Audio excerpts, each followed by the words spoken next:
ताज्या बातम्यांसाठी महान करेला सबस्क्राइब करा आणि बेल आयकॉनला क्लिक करा।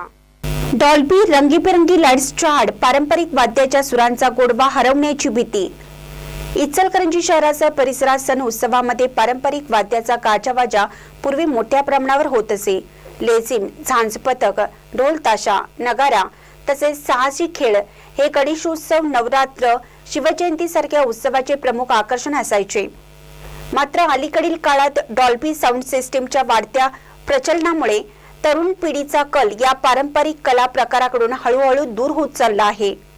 प्रचंड आवाज, गाजणारे गाणे आणि रंगीबेरंगी लाईट्सच्या आड पारंपरिक वाद्याच्या सुरांचा गोडवा हरवताना दिसत आहे।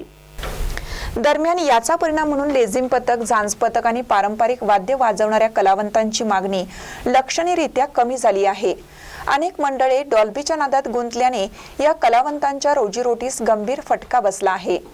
काहींना हंगामी काम मिळत असले तरी वर्षानुवर्ष जपलेली कला आणि परंपरा दुर्लक्षित होत असल्याने कलावंतात नाराजी आहे।